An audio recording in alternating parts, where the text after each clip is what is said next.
Hello, and welcome to this video, in which we're going to go through how to review results from a search. What we're going to do here is just learning how to read results, how to interact with the interface as it provides us with the results of a query we're looking for. We're going to make a quick review of the selected and interesting fields. Make sure you understand what they are, how you can use that.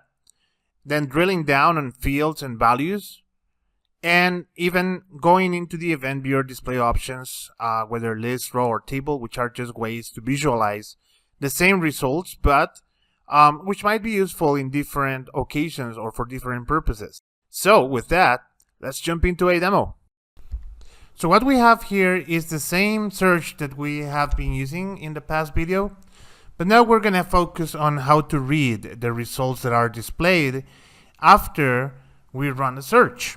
Okay, so let's remember that the selected fields are those that at indexing time are always going to be present, so are going to be present in 100% of the events. So they appear in the event main screen. When you look at the event in a list format, the selected fields appear at the bottom of the event.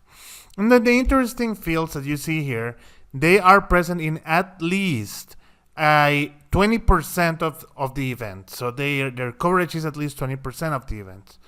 Now, it could be more, as you can see here. Some of those are 91.89%, like computer name. So let's say that I really want computer name, which, by the way, is an important event. I really want computer name to appear on my event as a selected field. And I selected it, as you can see, and now it appears at the bottom, along with the others with the host, source, and source type. Also, if you switch to raw, as you see here, I switched to raw format on the event. Well, you will see an event that it's less ordered, for so to speak. Not as organized visually. It's just the raw event, just a text event. And I came back to the list format and I can see different fields and actions that I can take. That does not appear in the raw event. So this is why it defaults to list. And typically list is a more convenient format. And there's a third format, which is table. This is interesting, and depending on what you need, you might find it more useful. You can rearrange columns here as you desire. Again, these are the same events. Look, the query has not changed. I'm just changing it in that selector, row, list, and table. And then I can select how many lines in the format button next to list, the list selector. And I can even add more lines to the event, for instance. Okay, so this is how to visualize things differently in the same set of results. And just as we saw before, the keywords used are highlighted in yellow in the results. But maybe I want to remove one of them from the results. Say network. I want to remove it from the search.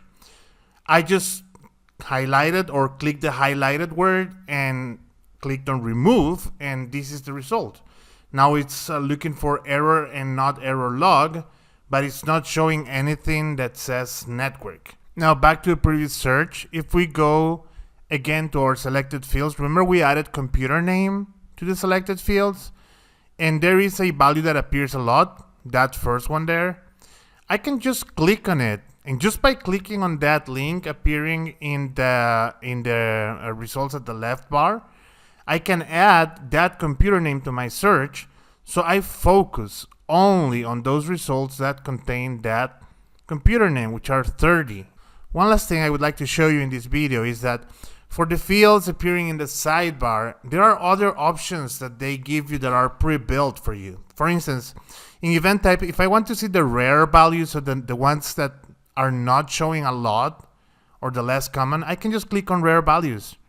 And you can see there that the search actually changed, and it's showing automatically a visualization of the values appearing the least as part of the results of this search.